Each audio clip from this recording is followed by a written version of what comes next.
Now we good. We good. It was froze. Yeah, it was froze for a minute. Salakia on that. I don't know what just happened, but it was froze. But on Priest and Officer at the Walker Bar, we're going to be going into the fact that the things that people pray about or they want, the Lord doesn't care about those things. And also some current events. Of course, today, woman got unalive by ICE today, shot. A white woman, I just found out, was a white woman that got murdered by a white ICE agent, which is crazy, right? Because white people they put all that blame of violence and being criminals on black and brown people, whereas ICE is just about to create a civil war with them having this feeling that they can just unalive people and get away with it, this immunity. You know what I'm saying? So I'm not gonna play the video, but if we could just go over an article about it, we could, and then go ahead. Do we have, you got a microphone? Okay. Yeah. Now they can be like, oh, see, I got gunned down by ICE too. That's a good point Jeremiah's bringing out, is now they can say it ain't just brown people that are suffered at the hands of ICE. We white people it doesn't matter who. So we should all be together. We should hold hands together in defense and fight Trump and fight ICE and fight these criminals. That's a good point. That's a good point. You got something? Let me hear it. This is from CBS News. Woman fatally shot by ICE officer in Minneapolis. Identified Governor Walz demands investigation. It says an ICE officer fatally shot a woman Wednesday morning in South Minneapolis, according to the Department of Homeland Security. The shooting happened at East 34th Street on Portland Avenue, where federal and local law enforcement have clashed for hours with protesters.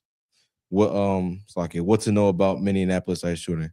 The victim has been identified by a U.S. official, 37-year-old Renee Good. According to two federal sources, she was a U.S. citizen. City leaders said she was a legal observer of federal actions in the city and wasn't a target for an ICE-related arrest. A witness tells... It says she wasn't a target? She wasn't a target. She wasn't a target. Go ahead. And this is well, I'll get to it. Go ahead. Keep going.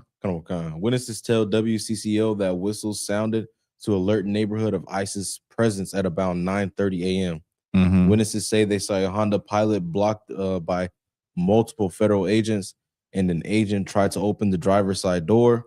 The motorist then put her vehicle into reverse, then into drive. Witnesses said they then heard 3 shots fired. The Honda traveled another several feet before crashing into another vehicle.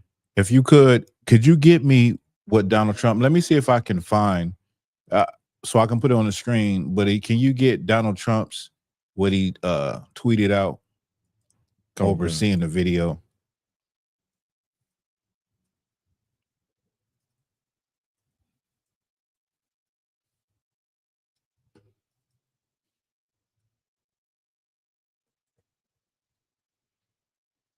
Let's see. I found it. Let me just...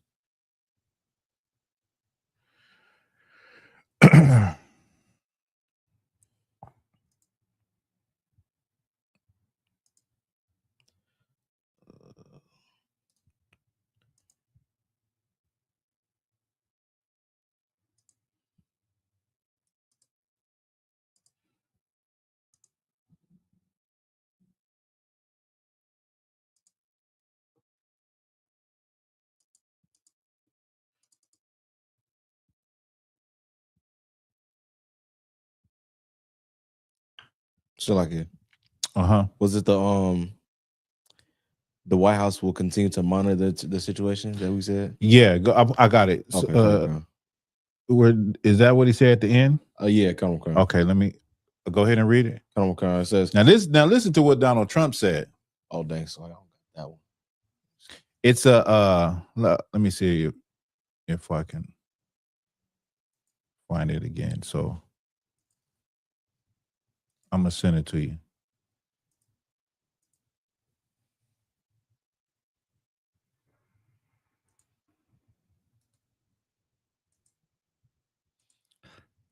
All right, I just sent it to you. Come on, Con. Got it. Come on, Con. So Donald Trump said, I have just viewed the clip of the event which took place in Minneapolis, Minnesota. It is a horrible thing to watch. The woman screaming was obviously a professional agitator, and the woman driving the car was very disorderly, obstructing and resisting, who then violently, willfully, and viciously ran over the ICE officer. Donald Trump, if you see the video, the woman didn't run over an ICE agent. Donald Trump is blaming the dead woman for getting killed. You understand? By for getting shot 3 times in the face. Right. He said she was a professional agitator. He said she was a professional agitator. You can't just be somebody out there that's protesting ICE. You a professional, right? Then he said she was very disorderly, obstructing and resisting, who then violently and willfully and viciously ran over the ICE agent. And it goes on to say, who seems to have shot her in self-defense. Donald Trump is praising the ICE agent for doing his job and saying the woman she was a deranged woman that was bent on being violent and a professional agitator. Keep going. Come on. Who seems to have shot her in self-defense. Based on the attached clip, it is hard to believe he is alive, but is now recovering in the hospital. He said it is hard to believe the ICE agent is alive. The ICE agent who put 3 bullets in the woman's face and got in front of this is their terminology, but this is very low IQ to stand in front of a vehicle that you know is moving and then turn around and say, well, she was trying to run him over. He wasn't even in front of the vehicle. Go ahead. Like if he was so viciously and horribly hurt, how could he have possibly stood to shoot that woman in the face? Exactly. If he was that hurt, exactly. Donald Trump is describing it. How could he possibly pulled his firearm out, stood up, and aimed at this woman's face? And so what this is going to do is this is going to enrage Americans, white Americans, because this was a white woman that this happened to. But once again, the low IQ of white people will say, well, this is a Democrat and Republican issue. Instead of just calling out evil and saying that, listen, white people are evil. White people are deranged. You know what I mean? It's out of hand with what they did. That was uncalled for, right?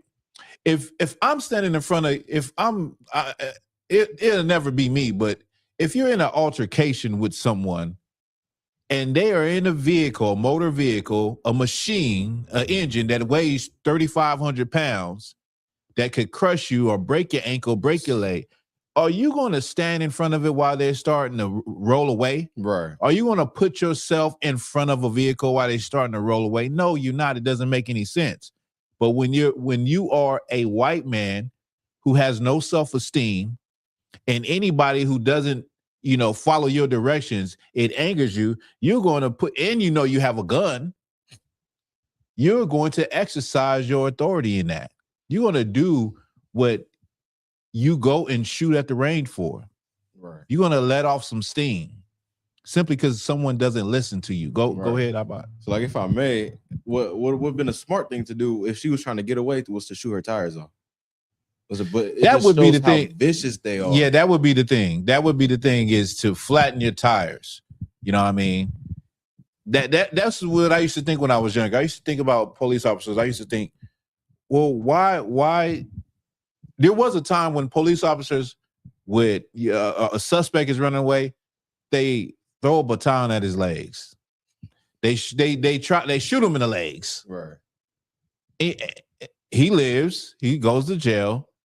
You know what I mean? But it's not the extreme. Right. Then it got to a point where people are running from the police. They shoot them in the back. They kill them. They shoot 30 bullets when it's just overkill.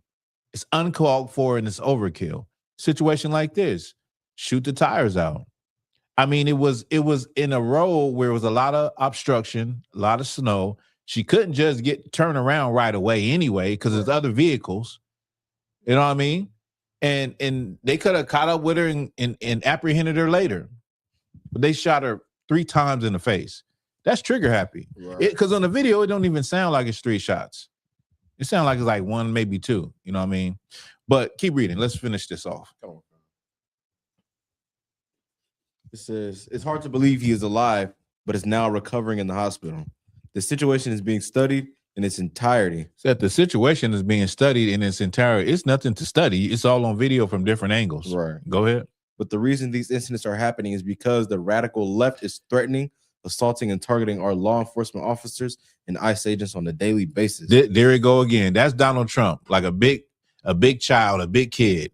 He's blaming it on the radical left. And if you really look at white people, anytime, even when we say something about the history, they say, "Oh, that's a left talking point," or you're the left.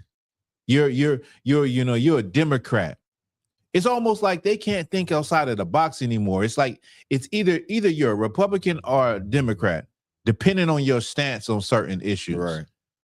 And here's Donald Trump saying that the radical left, when the family that the shooter that popped Charlie Kirk, he came from a conservative family. Right. I mean, evil is evil. I thought evil was evil. I thought, violence is violence. I didn't know that violence, depending on who said what in their stance, that's who, we would account it to.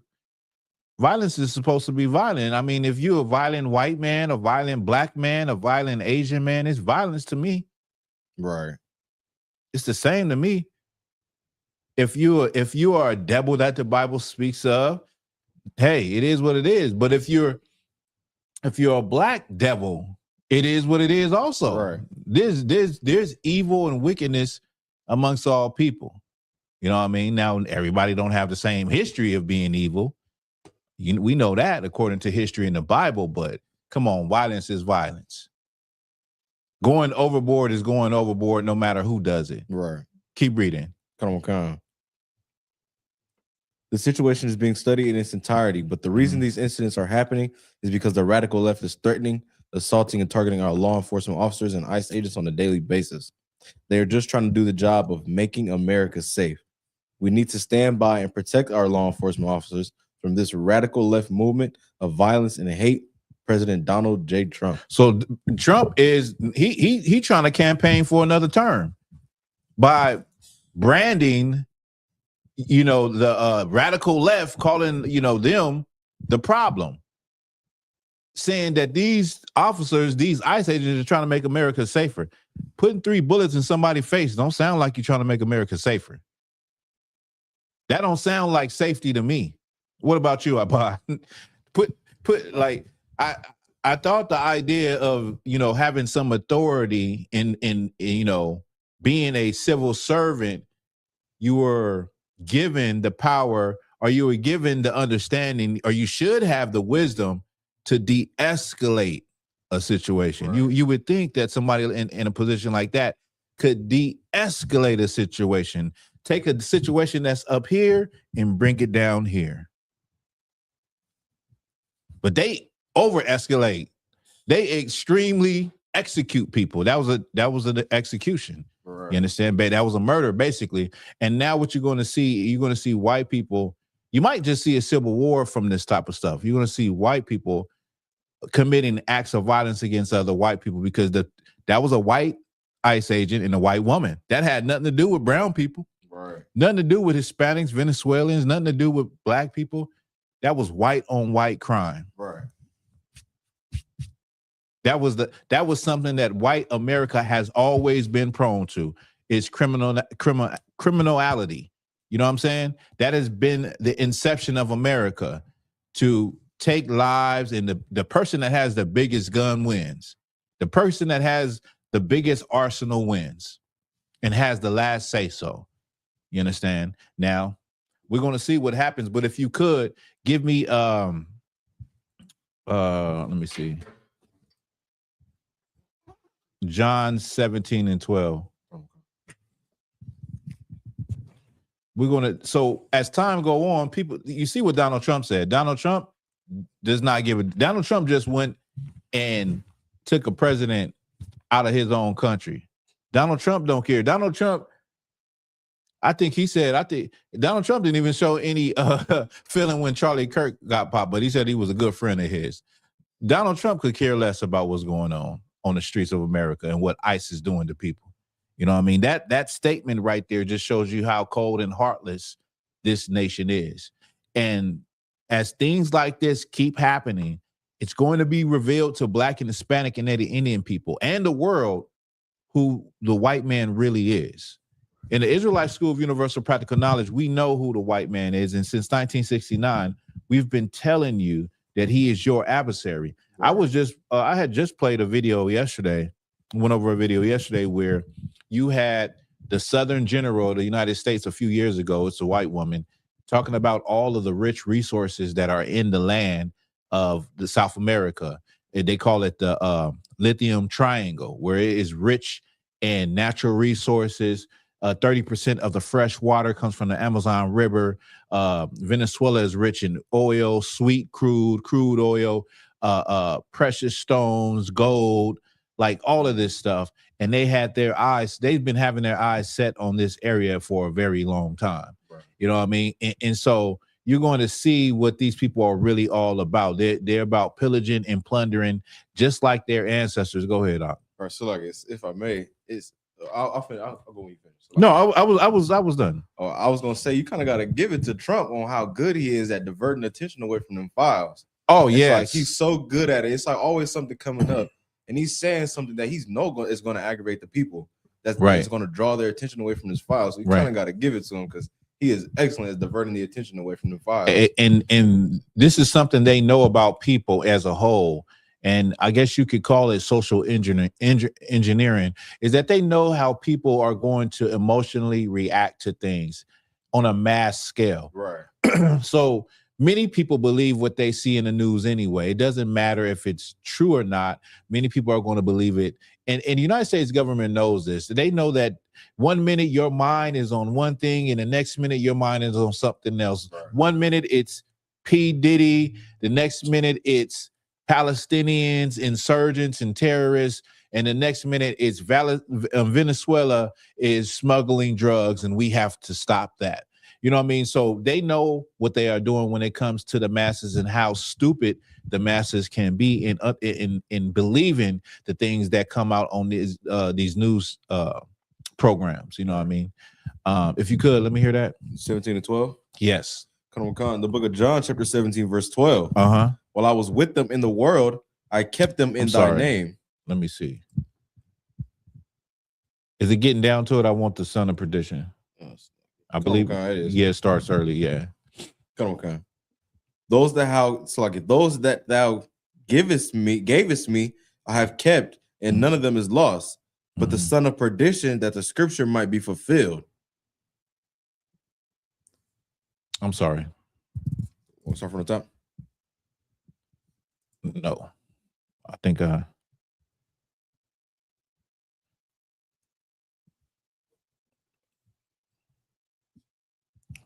Second Thessalonians 2 and 3. Salakia on that. So what's going to happen is, as more of these things happen and more of the evil is shown, and people start to recognize what America really is, because all of these nations really are just, big gangsters. That's all they really are. They pillage, they lie, they steal, they cheat, they assassinate. I remember one time when I was locked down, I came across a book, and I wish I could find the book. I had trouble trying to find this book again, but it was a life story of I can't remember if he was a Navy SEAL or he was more like a Delta Force soldier. And this is his story that he's telling. And it was for the first time I realized that it opened me up to what the real world is.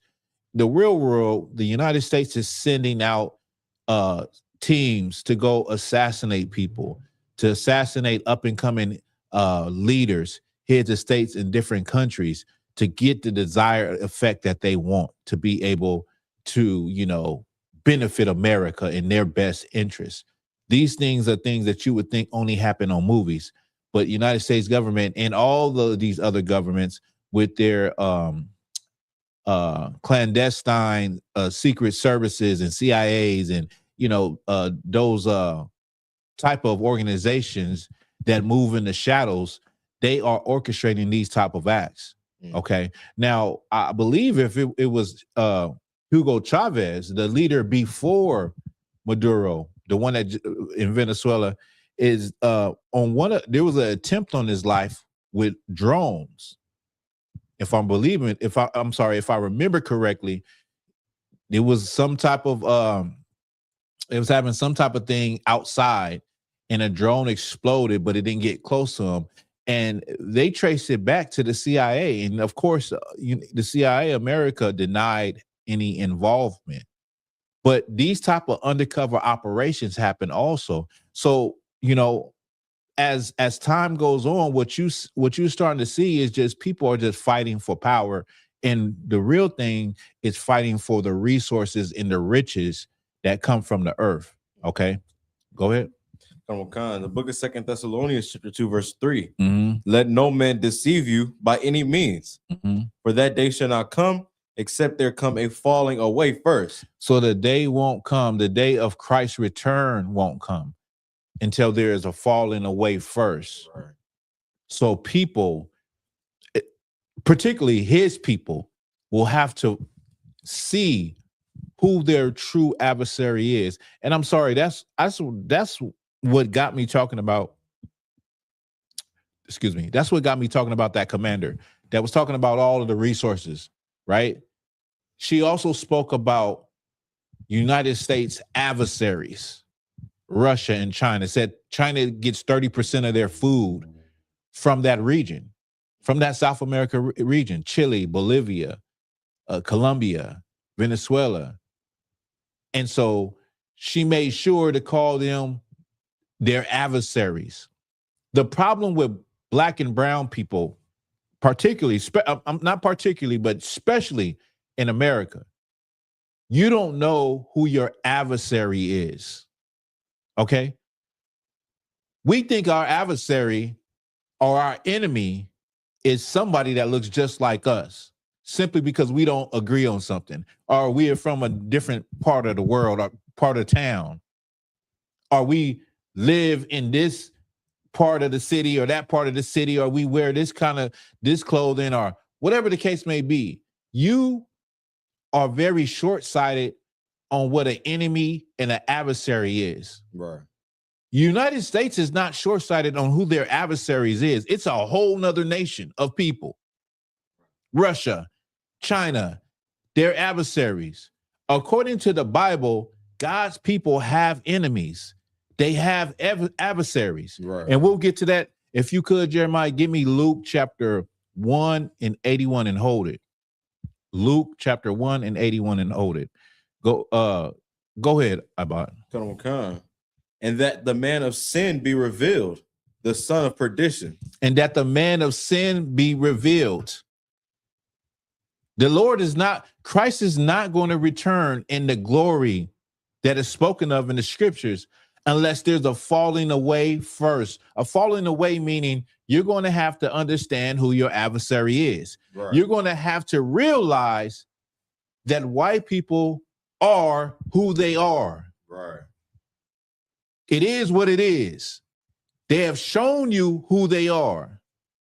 And you're going to have to get to the point where you can't take a small crumb from your oppressor and then forgive all of the evil that is done to your people on a daily basis. Right.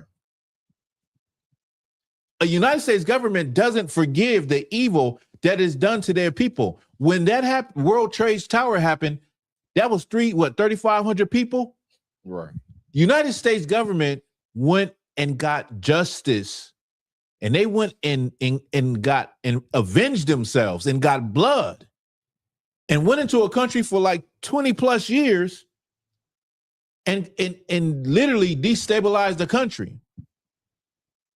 They didn't say because one Iraqi, one person from Afghanistan was nice to them or sent gifts to the president, that they're going to forget about all of the evil that happened to them by this country. Right. They didn't let it go. And you shouldn't either. We should remember what has happened to our ancestors. We should remember the days of old. We should and still look at what's going on in current times. Right. Like it's not like what happened in the days of old in the past has stopped happening. You know, they still finding black men hung from trees in the South. Right. To this day. And every time they find a black man hanging from a tree, it's a cover up. They say, "Oh, he unalived himself." Right. Trey Reed, they just had Trey Reed found hanging in the chief concourse of Delta State University, and there's no camera footage. They're waiting to do an investigation. That was damn near 2 months ago, and ain't been no word about it. Right. Javion McGee, found at the base of a tree with rope around his neck. He was on a camera in Walmart buying the rope to secure his load. He was a box truck driver from Chicago in North Carolina in a town that had a history of being a sundown town. Right. They said he did it to himself. Black people are still being hung right now. There's another brother more recently that was just found hanging from a tree. The things that happened in the past are still happening to you. You know how many Native American Indian women come up missing every year? Right. On a reservation that's supposed to be protected, and certain people can't be even on the land. You got to get permission to even come on the land. You know what I mean? So the things that we say, "Oh, that was a long time ago," they're still happening to you. Right. And you got to look at the people that are doing it to you, the people that don't care, the people. Look how they treat their own people. Go look at one of them stories with this woman that just got shot today. They're saying that she should have complied. You know, the same thing they say about black people when they shoot a black man in the back. They don't even care about their own people. You know what I mean? Right. And so, if you was gonna say something, Nah, I'll always see that. I'm done. But go ahead and say it, and then I want you to read it from the top. So, like, are you familiar with have you ever seen like the videos where the soldiers that served in Iraq are like they're regretting their decision to go to Iraq, so they're like apologizing to them? Have you ever seen those videos? Mm-mm. I came across this video and it struck it. Where the soldiers are regretting? Yeah, they're like the people who went and fought in Iraq. They're apologizing to the people in Iraq. In Iraq, but why they're out there? No, they're back in America. Oh, they're okay. Like a public service announcement. Oh, okay. But what came to my head was like, y'all gonna apologize to people thousands of miles away for 20 years, but you can't apologize to the people that still live right next to you for 400 years. Mm-hmm. So it just shows you how ignorant or how hypocritical they are. Mm-hmm. So they own doctrine and how they work. Right. And they're gonna apologize to these people, but they can't apologize to the blacks and the Hispanics for what they do currently today. There's a video right now, and I think I'm gonna get it. There's a video right now with a white pastor saying he don't believe black people could be saved. So even with Christianity, they are hypocrites, because the Christianity that white people gave to black people on the plantation, that one that says that Jesus loves everyone, and we're all brothers in Christ.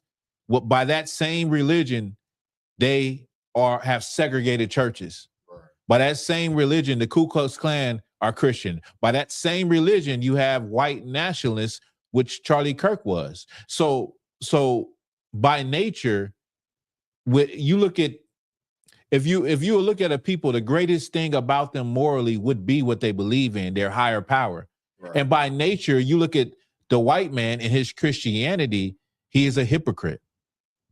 You understand? Because Abba just brought it out. They will apologize to Iranian and Iraqi people thousands of miles away, but won't make formal public apologies to black people for the crimes that their ancestors have did to them. Right. That is the definition of a hypocrite. Right. Right.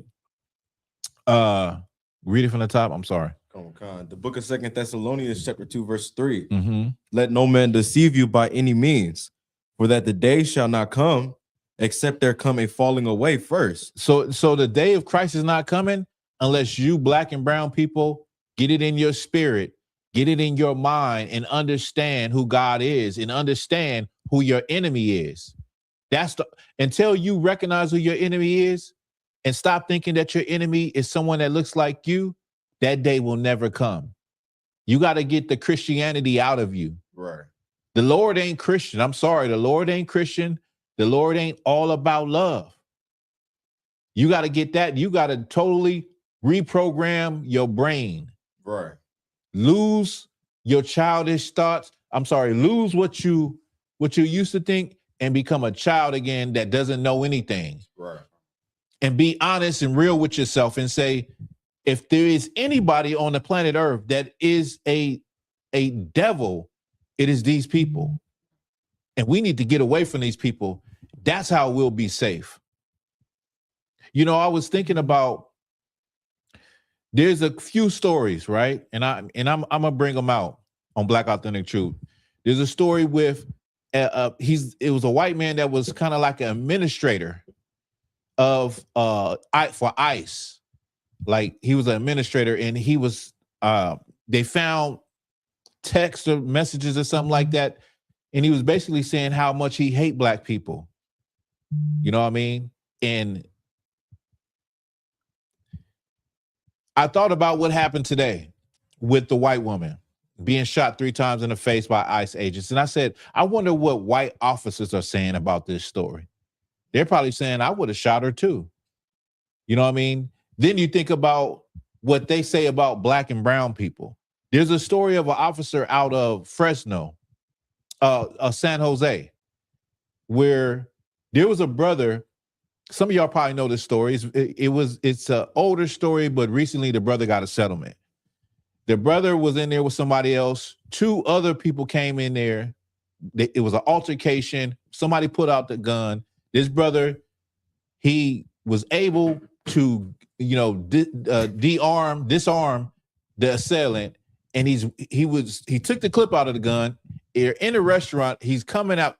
Nobody in the restaurant called the police. Nobody knew the police was outside. This brother is walking backwards out of the door. The police happened to be out there hollering at him, telling him to put the gun down. He didn't hear him, and they shot him a few times. Now, this brother, I think he went to play for like Alabama State or something. He's a football player, like 6'3", 200-something pounds. You know, he survived, right? And then now he's got a settlement, like an $8 million settlement. Later on, they found I guess the police chief going through some messages. The same officer that shot him spoke about how much he hated black people. So I thought about this. I said, how can we be protected? How can you feel safe or respected by law enforcement where you don't even know if they hate you or not? And these are people that are supposed to be civil servants and professionals. Meanwhile, you find out how much they hate black people, but they patrol your neighborhoods. How could we be safe from something like that? Right. That's the question. How could we be safe from that? Because as a leader and as a priest and prophet of the Lord, I'm thinking about how can we be safe? How can we be out of harm's way? How can we what if we're going through something or have a situation and we need their help? The answer to that is for us to understand that they are the devil that the Bible speaks of. That's right. Number one. And number two, separate in the best way that we can. Right. And the first way we can separate is to stop living the culture of America, to stop wanting to aspire to do the things that we think that we will be praised in this place for, and live a life that we will make God pleased. Right. We'll make the Most High pleased at our actions and how we live. Like we're the children of Israel. We don't have to worry about the things And I'm gonna get into that. We don't have to, worry about subsistence, food, shelter, and clothing. That would not never be a problem. Right. It's not a problem now in our wickedness and in our ignorance of not knowing who we are and doing all of the things that we do. The only time you see black and brown people on the streets is either because they have a mental illness or they're on drugs. Right. We never really have to be on the streets. You get what I'm saying? You could always find a relative or someone that will help you out. Even a friend will help you out to get on your feet. But you have to understand who you're dealing with. And until you understand that, there's no reason for Christ to return, because if Christ returned, you would still love your oppressor. And you would say Christ is out of his damn mind for calling them the devil. You would be against Christ. So you have to fall away from America. You have to fall away from Donald Trump. You have to fall away from loving this place. Keep reading about talking a lot. And that the man of sin be revealed, Mm-hmm. the son of perdition, who opposeth and exalteth himself above all that is called God. We're talking about the son of perdition. This man opposes and exalts himself above everything that is called God. Everything that is righteous, he does something against it. Right. The Lord said it is righteous for a man to be with a woman and vice versa. He says, no, it's a beautiful thing for a man to be with another man. Right. That's love. It's a beautiful thing for a married male couple to adopt a child. That's a loving home. He says it's a legal thing. It's a good thing to take a man who rightfully is in his home, murder him, and then steal his land and steal his possessions. That's what they did in Manifest Destiny. Right. He opposes everything. He is against everything that is righteous and godly. This is the same man that talks about God, but he has segregated churches. A preacher of Jesus Christ says that black people can't be saved. He doesn't know. We know he don't know the goddamn Bible. But he opposes everything that is called God. Why holding the book of God? Why holding the Bible? He is preaching a sermon that is against the Bible. And in turn, that same theology and doctrine, black Christian pastors have taken that doctrine and pushed it further into wickedness. Right. Like Jamal Bryant. He got his wife out there looking like a $2 hoe, like the other pastor said. Why would you want to present your woman in public like that? Right. Why would you want to give the impression that you are naked? This makes me think of the time I seen the video with the sister Sherazad Ali. She's an older Muslim woman, right? And she was saying that a woman's mental state doesn't go past 14 years old. A lot of them, not all of them, but don't go past 14 years old emotionally, because unless they get new information. And you see grown women like Jamal Bryant's wife that wanted to wear a see-through dress and decided to put on a sheer, tight suit that was the same color of her skin, to say she's not actually naked under there, but to any man, she would appear naked. Right. That's like a 14-year-old. And then you being a woman's husband, you're like a pimp. Why do you want to put your wife out there for men to be looking at her and fantasizing about her and stuff like that? That's what's in the Christian church that came from white people, that gave them that theology on the plantation. Abadi, you could turn that air down, please. So you would have to, in order for Christ to return, you're going to have to realize that your oppressor, the devil, the white man, is who he is. You have to admit that to yourself. Right. I mean, the proof is all laid out before you. The history is all laid out before you. The current events that are happening right now in 2026 is laid out right before you. There is only one group of people that opposes everything the Most High says. Right. Went even further and painted the images of the black angels, of the prophets, of Christ, and painted Christ as a white man. That's against the Lord. I mean, that's someone that opposes God, that wants to sit in the seat of God and be looked at as God. And that's what Donald Trump wants. He wants to be praised like a king. He wants world domination. And that is the spirit of America and its leaders, is world domination. Right. Stealing all of the resources, taking everything and gobbling up every stench of land. That is it. That's all. Give me what I asked for, Luke. Let me get Luke 1 and this is a salvation precept, but this goes back to understanding that we have enemies, okay? And not that dumb crap that they talk about in the Christian church about what your enemy is. Black people, you so damn silly and dumb thinking somebody like, in the same church you going to, that's your enemy.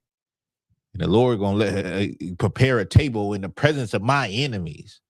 Y'all so silly in that place. You need to get up out of that damn Christian church. Go ahead, Doc. Is it Luke 81? 1 in 81.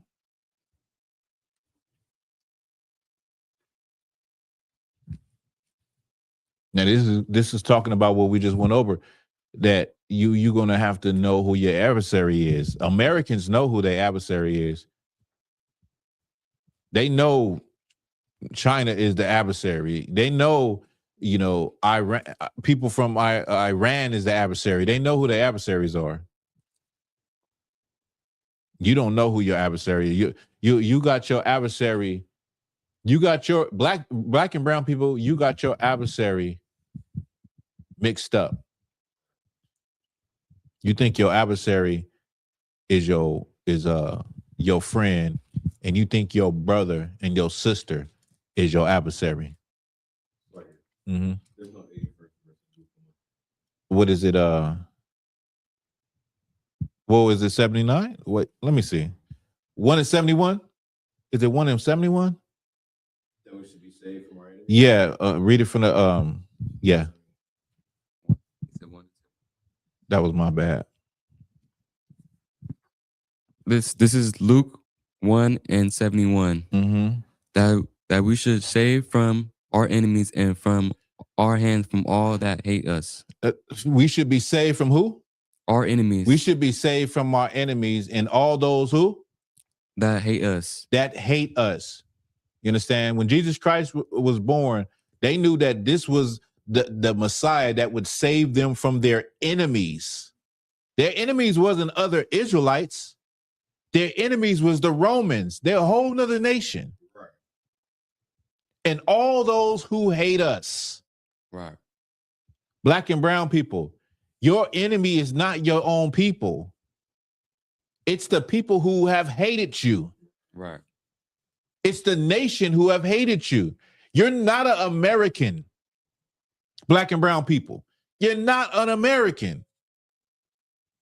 You are a Israelite born in here, brought in here in a strange land that your forefathers have not ever known.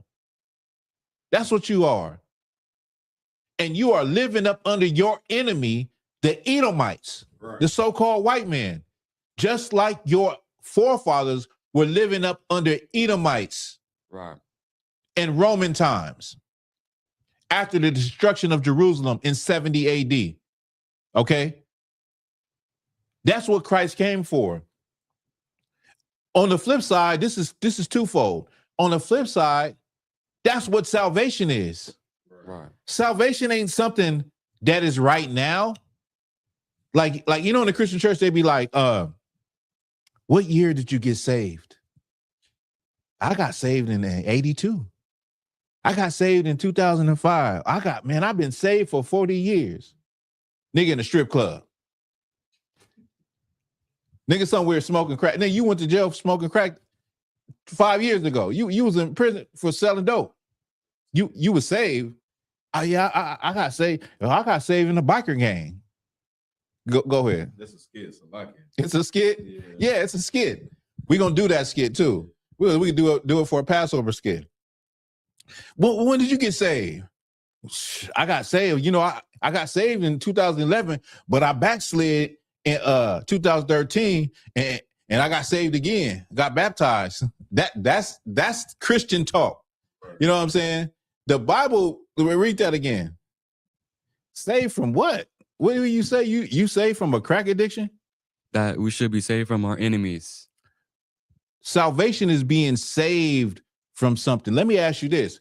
Who are the people that need to be saved the most? Is it white people? Is it Russians? Is it Chinese people? Is it Ghanaians, Nigerians, Senegalese? Is it Venezuelans? Is it Mexicans? Is it Black Americans? I would say Black and brown people need to be saved the most. Black and brown people by far have the most haters on planet Earth. Right. The most enemies on planet Earth. We got the most people that smile in our face but want us to fail. Right. On planet Earth. Read it from the top again. That we should be saved from our enemies. That we should be saved from our enemies.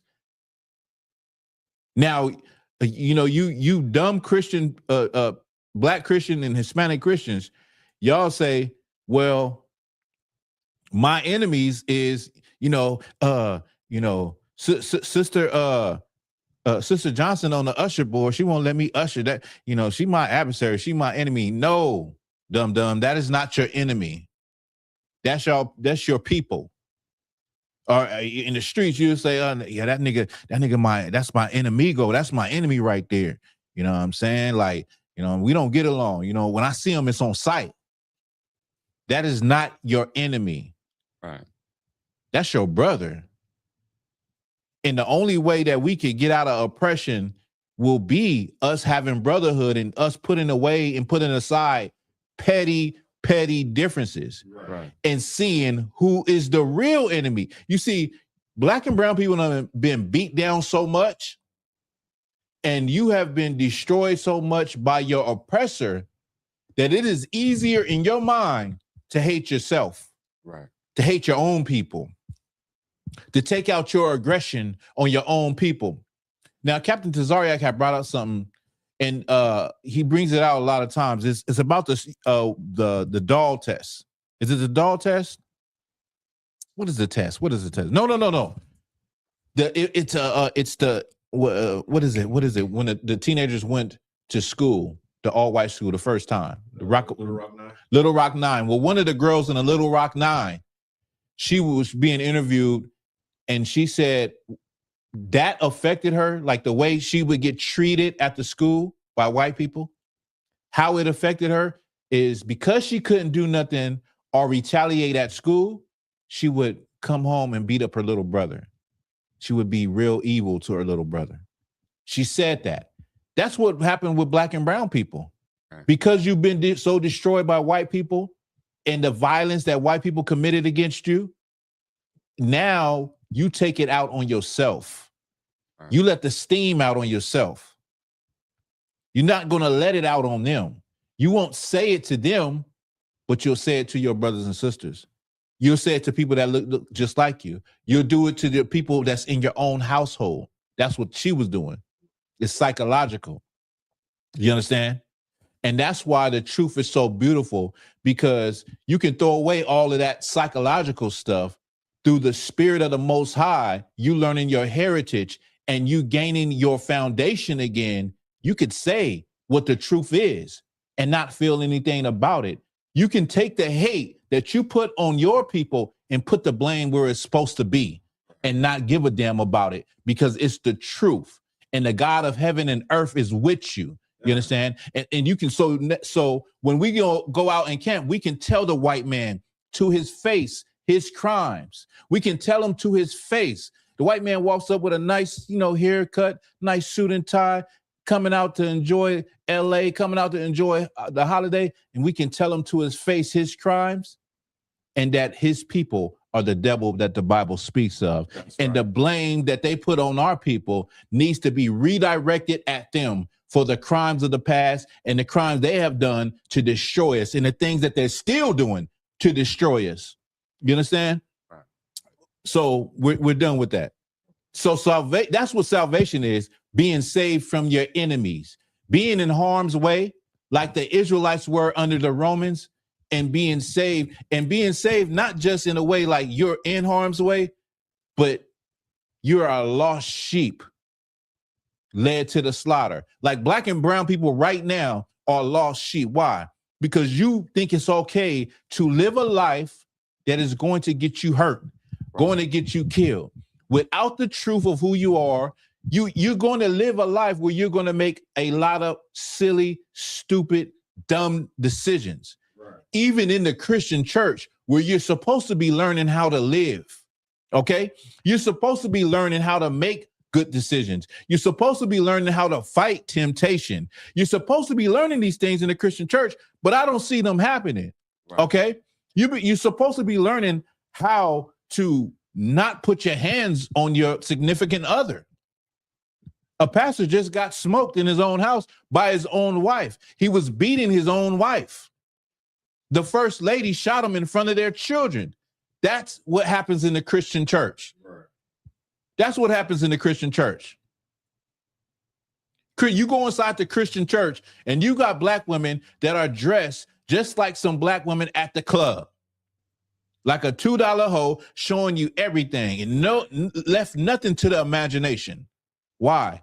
Because you don't learn anything in there. And the Christian church is a reflection of America. That's it.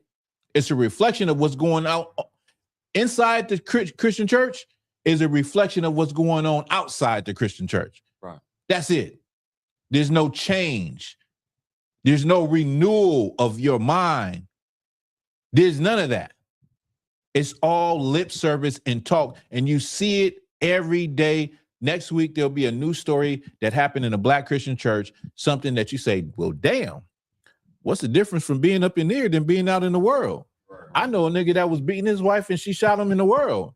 Now I'm hearing about a pastor that was beating his wife, but they were smiling in all the pictures on all the Facebook posts until the morning the authorities had to come and put his body in a body bag, found out he was beating the hell out of the first lady. And she took matters into her own hands and unalived him. Yeah. Now, if we could, I want to get, I'm going to play this video with, how is it? It's got a little bit of latency? Yes, a little bit. Yeah, I'm going to play, so iShowSpeed has been going around, before I get into this topic, right? iShowSpeed has been going around, like touring Africa. And I want to play this video. I think it's something good to break down, okay? So let me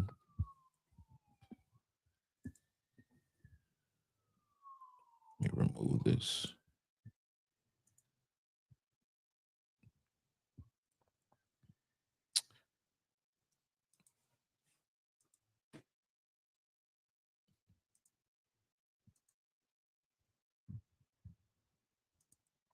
You want to give me some cows?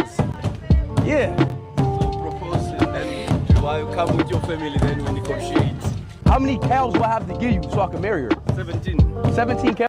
So just a backstory. This is iShowSpeed. He's in some village in Africa. And he walks up on a girl and he's like, where's your father at? Father comes and he's like, I can marry your daughter. And the father is like, yeah. He's like, how much would it cost to marry your daughter? He said 17 cows. He said, you get your family and then we'll negotiate. Okay. Let me keep going. Yes. How much is 17 cows? Yeah. 20 cows for 5 grand. Ted, this is insane. 6 wives. I'm gonna be in contact with some cows, okay? You are welcome. So, first of all, what I want to say about this, I'm going to get into the biblical aspect.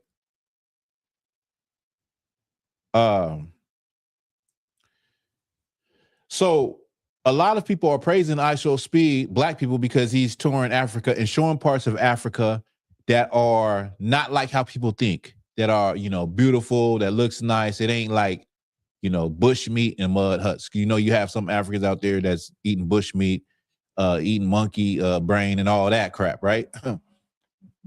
And so first thing first is, black people, you're not African.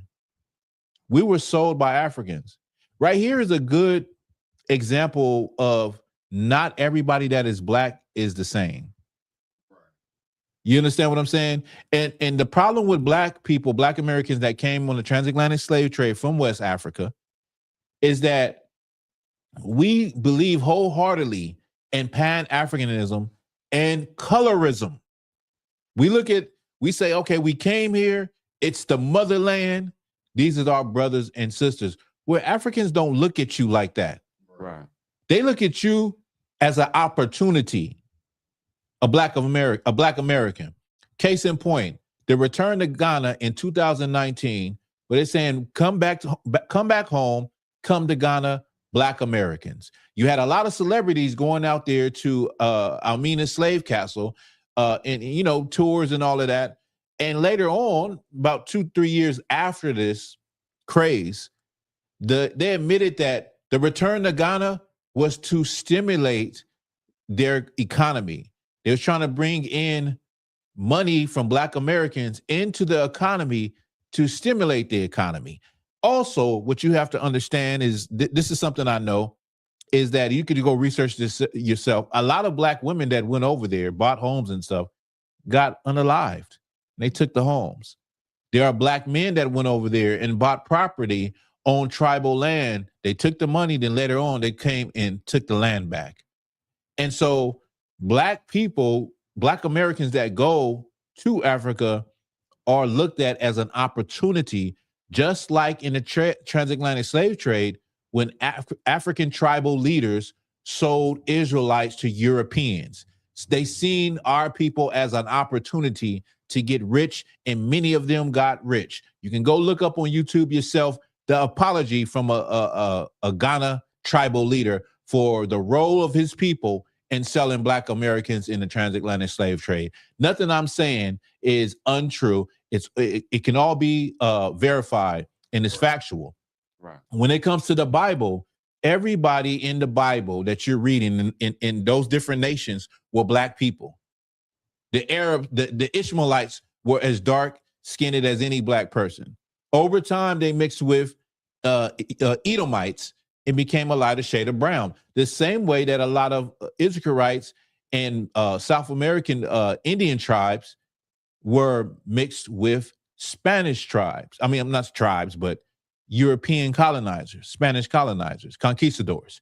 Okay, so I don't want to go too long on this. That's number one. Now, number two, what is happening right here is actually biblical.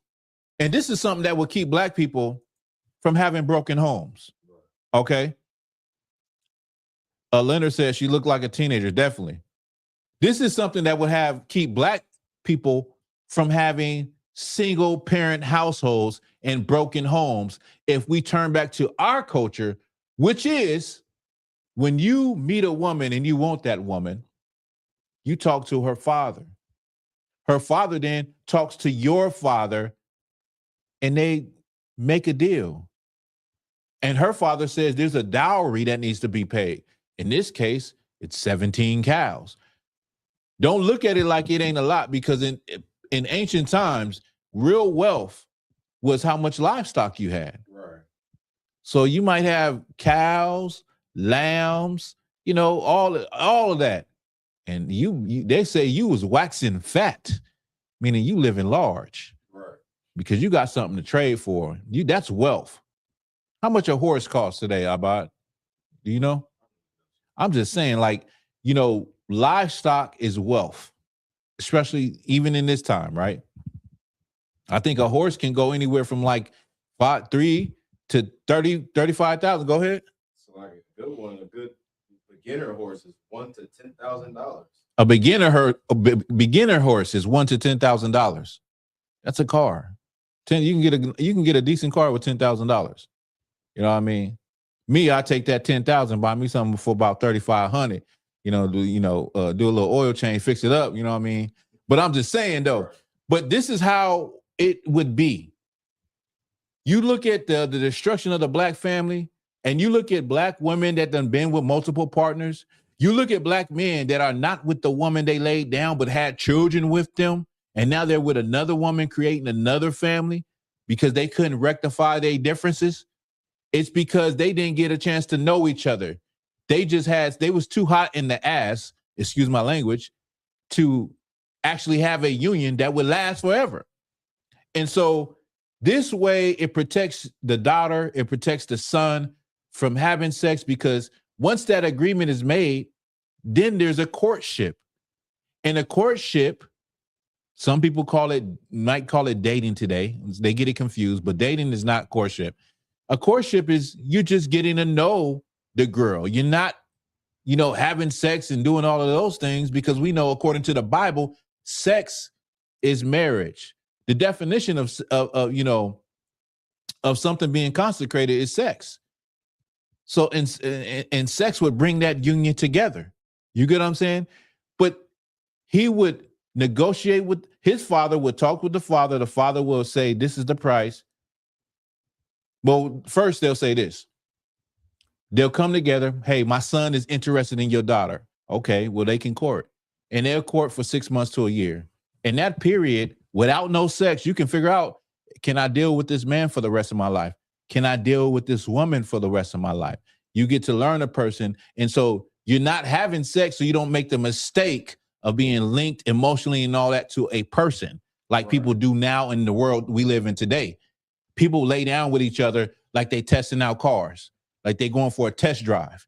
That's how it happens in the world. And that's where you get single parent homes from. Because after you lay down with a woman and she says she's pregnant, you say, well, I don't want the baby, or I can't deal with this woman, or I can't deal with him, because you never even knew each other.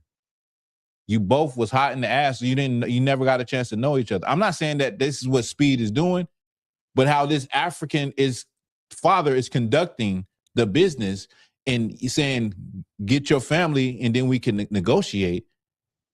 That is dignified. Right. That's a dignified union.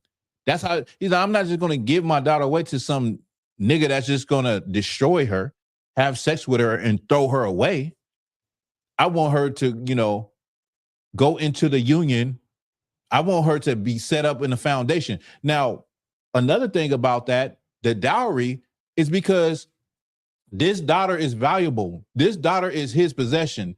This daughter came from him. He raised her up, and she's obviously helping out in the family, whatever her job may be. Now, when she leaves away with a husband, that's going to be something that's taken away from the father. And so that's what that dowry is for. You know what I mean? Now, I know you in your dumbass mind can't, excuse my language, and you can't understand it because you are westernized. But this is the old world. In the old world, it ain't no baby mamas. In the old world, ain't no baby daddies. In the old way, in the biblical way of doing it, it ain't no broken homes. Can you imagine how overnight, if we start living this way, if you seen a woman, you say, I want her, and somebody, you can't just go holler at her and get in bed with her. You got to meet her father, and her father got to meet your father. Right. Ooh-wee. That would change what our families look like in the next 10 years. Right. You see some wholesome families after that. Oh, you see them in the ISUPK under Commander Junior Hanna. Right. I pray you understand. Okay. Let's see. So that's that. I'm gonna drop it. I wanted to bring that out. So go ahead, Abad. Like, if I may, I wonder where they got that tradition from. Oh, we know where the tradition came from. It's a biblical tradition. Right. And Jews were all over Africa.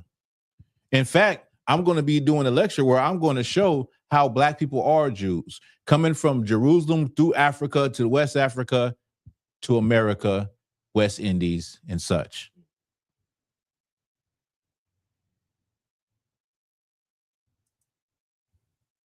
Now let's talk about the Lord does not care about the things that you care about. The things that you care about, if you could, give me James 4:3. This is you got to reprogram yourself from the Christianity and thinking that everything is about you. Christianity has people think, well, it makes people think, or it trains people to think in a selfish way that is about their heart's desires. Your heart's desires, what you want. It's all about me, me, me, me. And it's like God is your own personal genie. Okay.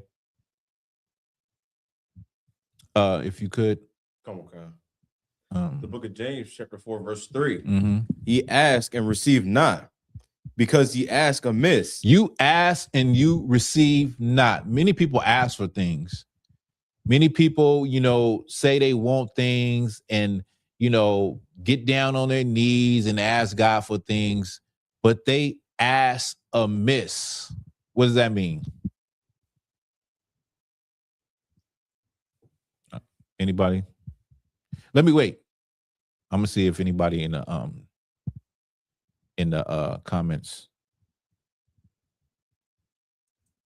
No.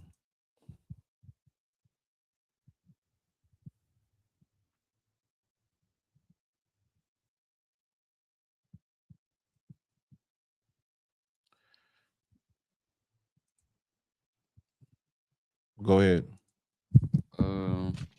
I want to say Leonard said selfishly. material things. Yeah, I will tell. Yeah. You ask amiss. You ask something. You ask for something that's not appropriate. And what I mean by that is, like Leonard said, selfishly.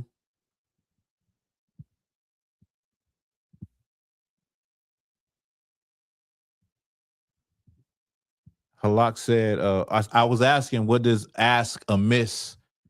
What does that mean when you ask for something amiss? When people pray, they pray amiss.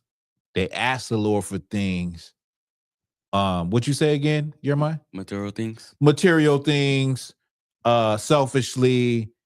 You ask for things that the Lord, he don't even give a damn about.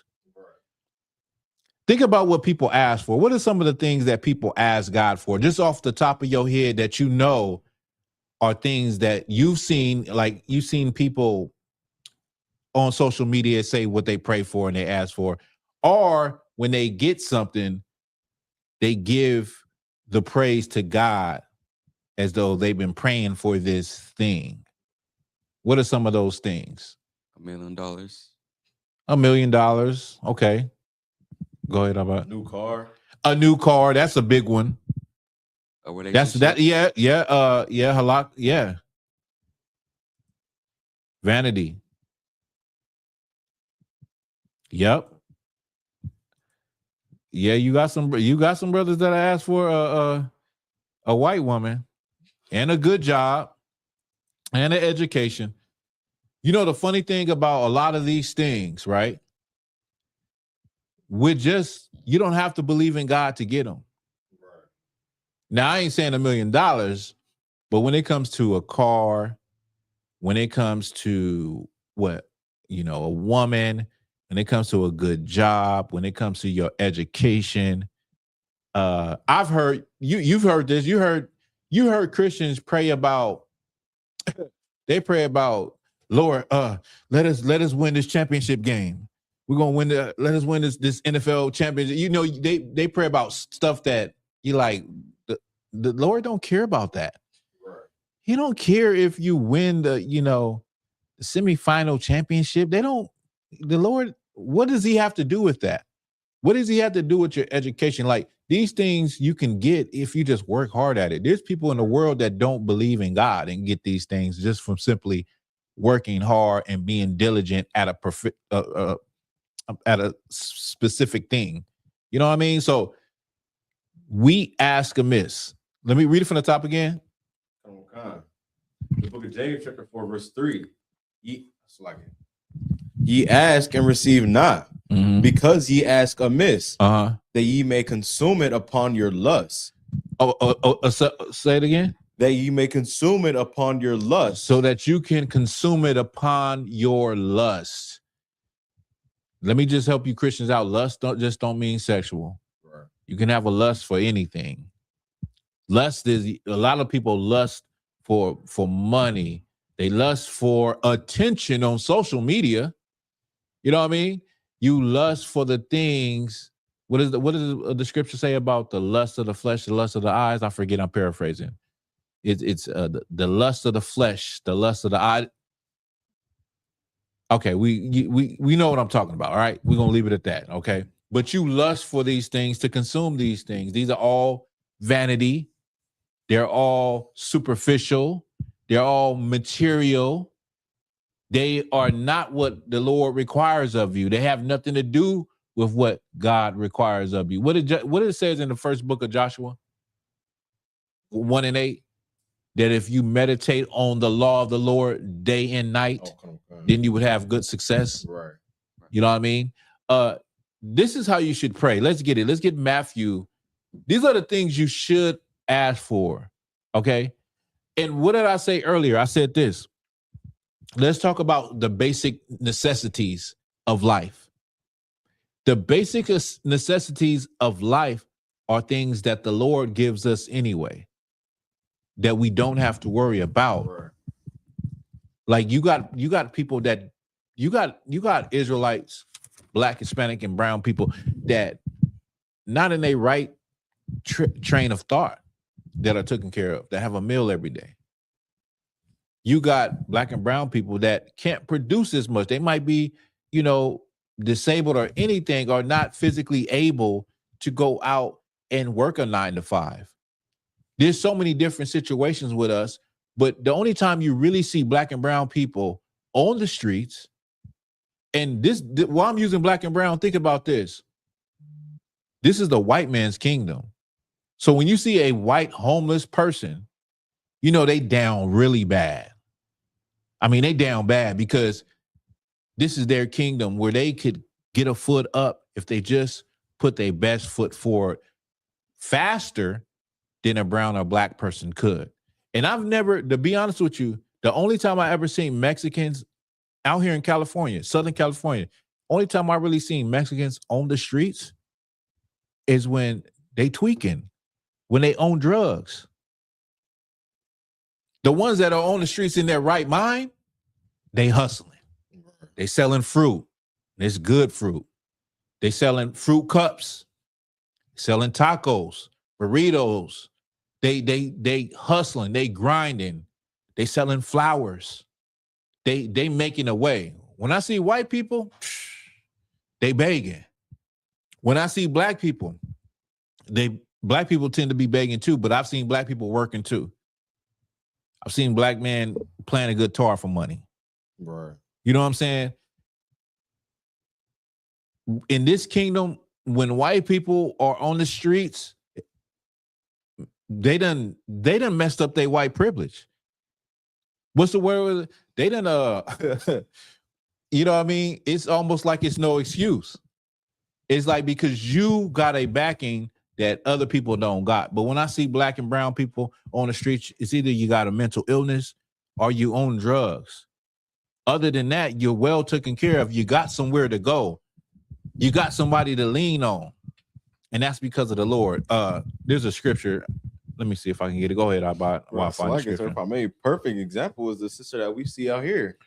Every time we see her, she's, yelling and talking to herself, but she always got clean clothes on. You know what I'm saying? She'll never look like she's strung out on nothing. She just got her mental problems. Right.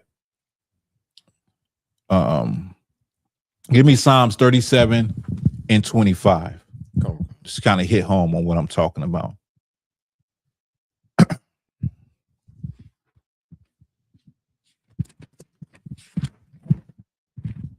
Psalms 37:25. 37:25. Con. Okay. The book of Psalms, chapter 37, verse 25. Mm-hmm. I have been young and now am old, yet have I not seen the righteous forsaken, nor his seed begging bread. Mm-hmm. He is ever merciful and lendeth, and his seed is blessed. Depart from evil and do good, Mm-hmm. and dwell forevermore. What the key? What I want is, I've never seen the righteous forsaken Right. or begging for bread. You know what I'm saying? The righteous is God's chosen people, the Israelites, Blacks, Hispanics, and Native Indians. And anytime you see us on the streets like that, it's either because we have a bad drug addiction problem or it's mental illness. And you know how this world, you know how America deals with mental illness. They just throw you to the wolves and throw you to the streets. After a while, they get tired of dealing with you coming in and out, and they'll put you just out on the street. You know what I mean? Right. Yes, Leonard, that's the one I was talking about that I was paraphrasing. 1 John 2:16, the lust of the eyes and the pride of life. Yeah, so the lust of the eyes and the pride of life. This is I'm gonna read it. 1 John 2:16. For all that is in the world, the lust of the flesh, the lust of the eyes, and the pride of life is not of the Father, but is of the world. Going back to Jamal Bryant and his wife in her flesh-colored dress. Right. That is the lust of the world, the lust of the flesh and the pride to be seen. You can still be beautiful without showing your body, Right. and or in this case, giving the illusion that you're naked when you're not. Why would you want to do that as a woman that is supposed to be a woman of God? It doesn't make any damn sense other than you, your husband, are like the world. The Bible says not to be like the world. Right. It says to be opposite of the world. So your wife is, as a first lady of a church, and we know the church does not have the truth, and she has women that are looking up to her that probably go to her as the first woman of the church for guidance and all of that crap. Meanwhile, she's wearing a dress that Cardi B would wear. Right. She's wearing a dress that Megan Thee Stallion would wear. What is the difference between you and the people in the world? None. Where we at? What's the last? That was that, and then okay. Now let's get Matthew 6, Okay. so we can understand what your spirit should be like. How you should come to the Lord. You should not be coming to the Lord saying like, "Damn, Lord, the new Jordan 26s is coming out. I pray that I can get them up, Lord." You know what I'm saying? I know I ain't got a job, Lord, and you know, I ain't got no income coming in, but I really want those shoes, Lord. Oh, Lord, I'm trying to go on a vacation with my bae. I'm trying to go on a vacation. I pray that we can go on this vacation. I pray I get this new car. I want this new Lexus. That's what people be praying for, though. The thing is like this, man. If you're serving the Lord, you're gonna have good success. You're gonna have good success anyway. You know how many times there's a job that I wanted that I didn't get, you know, that I felt like, you know, it would be a perfect dream job for me and I didn't get it. And I keep the law, statutes, and commandments. The Lord it just wasn't me. It just wasn't for me. You know what I'm saying? Right. It happens. But to ask for things that are more material, like, you know, I want this, man, I seen this ring, I seen this, I want to go here, I want to be able to travel the world. Like, the Lord don't care about that stuff. Right. You asking amiss. You're asking for things that the Lord is looking at you side-eye like, man, look at this nigga, man. The angel come up with the Lord, with the prayers. Lord, the angel like, I ain't gonna even hold you. I know I probably shouldn't even brought this prayer up. I ain't gonna hold you. Nah, Salaki, I was just playing. But yeah, that'd be a good skit though. Look, Lord, I ain't gonna hold you. This nigga, he asking for some crazy stuff. But here it is. Here his prayer. Like, denied. Prayer denied. Right. Throw it over there. But let's get this. Let's get this so we can get what so Matthew 6. What I want. There's a lot in there. Yeah, let me hear it. Okay. The book of Matthew, chapter 6, verse 9. Mm-hmm. After this manner, therefore, pray ye, our Father, which art in heaven, Uh-huh. hallowed be thy name, thy kingdom come, thy will be done in earth as it is in heaven. Mm-hmm. Give us this day our daily bread, and forgive us our debts as we forgive our debtors. And lead us not into temptation, but deliver us from evil. Mm-hmm. For thine is the kingdom, and the power, and the glory, forever. Amen. Deliver us from temptation. You should be praying to the Lord for the kingdom to come Right. here on earth. You should be praying to be able to fight temptation. You should be praying for wisdom to be able to like handle situations and help other people. You should be praying, some of y'all, probably a lot of y'all, me too, for the ability to have patience Right. with people. You should be praying for things that have substance, that are meaningful to the Most High, not material things. Not praying that you and your team go to the conference finals. Not praying in some room, in the back room of a stripper club, talking about, Lord, please help us make this money. Those prayers are meaningless. Those are prayers that are asking the Lord amiss, and they're only for people's own lust. Right. Okay, keep reading. Okay. And Salakia. Verse 14. For if ye give men That's real low-key. That's really crazy though. The strippers in the prayer circle. That's top level extreme Christianity right there.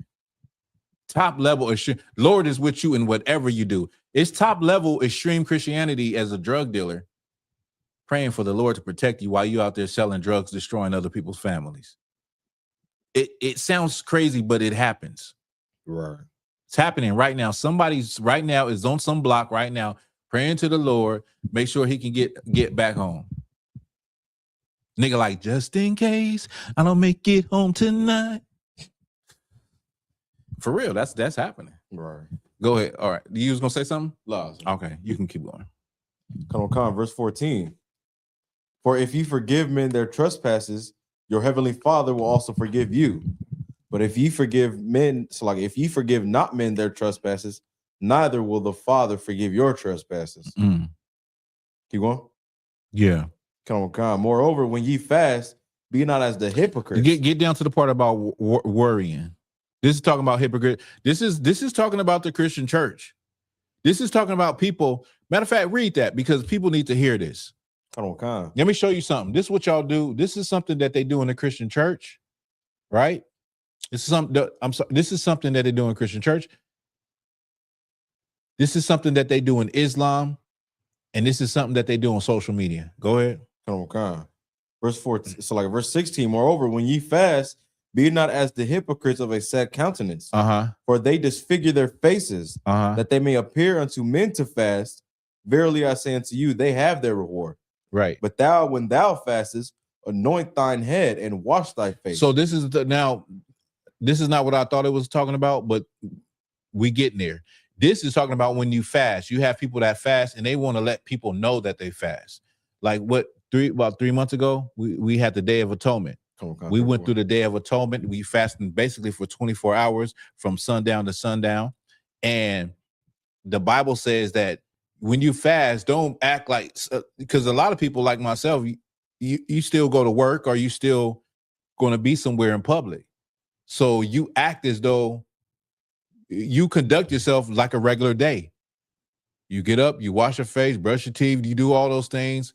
And then when you're out, you look like you're normal. Right. You're not like, so somebody can say, what's wrong with you? Oh, I'm fasting. It's the Day of Atonement. Like, that's what hypocrites do. That's what, you don't do that. You know what I mean? What's the point? You want to be seen. Go ahead. Come. Verse 18, that thou appear not unto men to fast, Mhm. but unto thy Father which is in secret. Right. So you don't show people that you're fasting. They don't know what you're doing, but the Lord knows it. He knows everything. Keep going.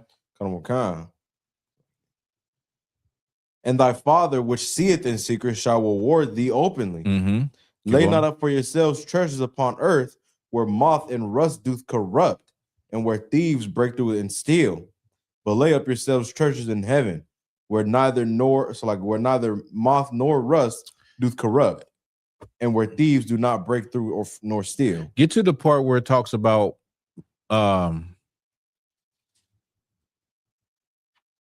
vain. Take no thought of what thou shalt eat. No, where it talks about praying, being seen. Or did you already go over that? Oh, I think it's before. This is verse 5. Let me hear it one more time. Verse 5. This is what I'm talking about. That you see, this is Islam. This is on social media. Go ahead. Verse 5. And when thou prayest, Uh-huh. thou shalt not be as the hypocrites are, Mm-hmm. for they love to pray standing in the synagogues Mm-hmm. and in the corners of the streets. They love to pray standing in the synagogues, inside some place, a church, a synagogue, standing out in the streets in public. Go ahead. That they may be seen of men. So they can be seen of men. Go ahead. Verily I say unto you, they have their reward. Uh-huh. But thou, when thou prayest, enter into thy closet. Now, this is talking about people that's praying to be seen, people that are praying in public. And the reason why I said Islam is because wherever they at, they will pray in public. They'll pull out that rug and they'll pray in public. When a person sees that, they think, well, wow, this person, they're righteous. They're a spiritual person because they're praying. They shouldn't be seeing you pray. Now, reason why I said on social media is because people pray on social media. They put posts. Lord, I pray this. Lord, I pray that. Pray for me. And so social media is like being in public. You're just online. Right. It's because these people want to be seen.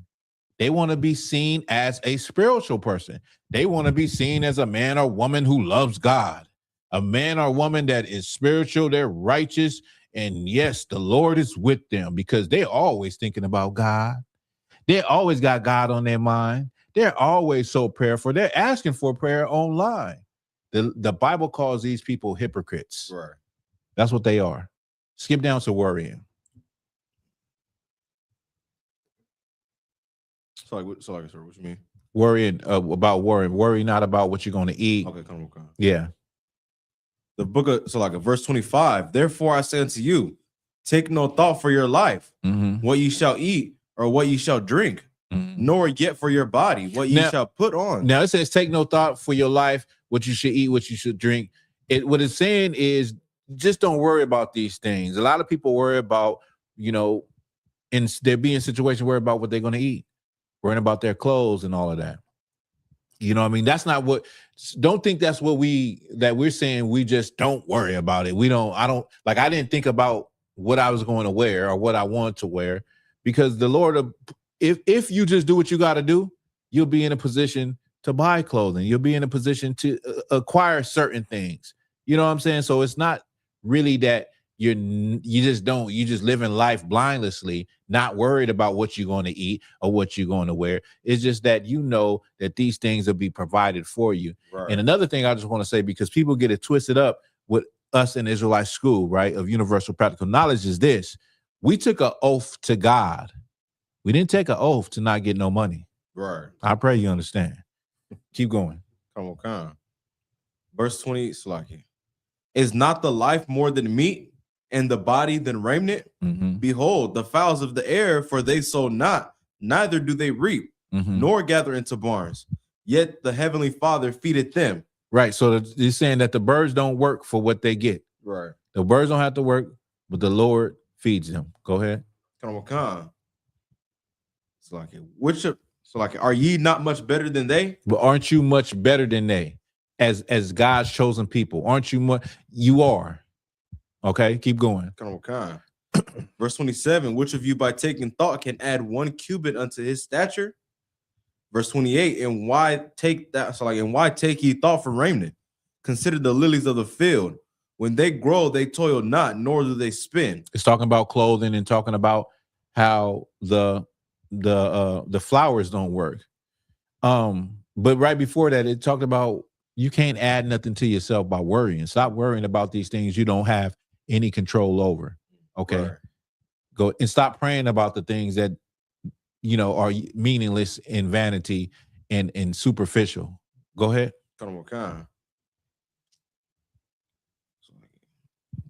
How they grow, they toil not, neither do they spin. Mm-hmm. And yet I say unto you that even Solomon in all his glory was not arrayed like one of these. So they don't work in nothing, the lilies of the field, but they were more arrayed than Solomon. Solomon, and what it's talking about is how fly King Solomon was and how he dressed. Right. They were more arrayed than him. Go ahead. Right. Wherefore, if God so clothed the grass of the field, which today is and tomorrow is cast into the oven, Mm-hmm. shall he not much more clothe ye, O ye of little faith? And so that's the thing. Like, you don't have to worry or pray about things that are such basic things, right? You don't have to worry about that. You see how you don't never see people online praying or asking prayers for, Lord, I pray there is no war. Like, people don't even think about things like that. It's because when people are praying, they are praying selfishly. Right. They are praying with a mind state of what they want. And Christianity has taught Black and brown people to think prosperous, think in a prosperity way. Think about you deserve, I deserve this, I deserve that. And so that's why people pray that way. That's why our people think this way. Right. You know what I mean? And the Lord don't give a damn about your desires. He cares of whether or not you are keeping the law, statutes, and commandments, and you are doing what you're supposed to be doing according to what he says to do. Right. Everything else will be added on to you. You know what I mean? That's why you can pray for those things. That don't mean it's going to happen. I say it all the time. Like, in this world, you got people who are millionaires that don't even believe in God, that are atheists, that are against God. So just working hard and doing what you got to do, you can get the things that you want. You don't have to pray for them. But at the foundational base level, the Lord said, don't worry about what you're going to eat, what you're going to drink, the clothing. Don't worry about those things, because I'm going to provide those things regardless for my people. Right. That's just like entry level to being the Israelite. You know what I'm saying? What I suggest that you pray for is things that I mentioned earlier. Patience. Pray for patience with your husband and with your kids, and vice versa. Pray for wisdom as a man in leading your family and making good decisions, or being over people, like in the Israelite School of Universal Practical Knowledge. Pray for things of that nature. Pray to have an answer when somebody is going through it in their life and they need counsel. Pray for something like that. You know what I mean? That's more meaningful, and those prayers will mean a lot if they get answered. Okay. So with that, that's the class. Just want to thank brothers and sisters for locking in. We'll be back next Wednesday. What's next Wednesday? It's nothing going on, right? Yeah, no, I don't think so. Okay. All right, Israel, we're about to get up out of here. Kyle Mazbaf, shout out to you. Halak, shout out to you. Shalat, shout out to you. Leonard Jr., shout out to you. Princess Asa, shout out to you.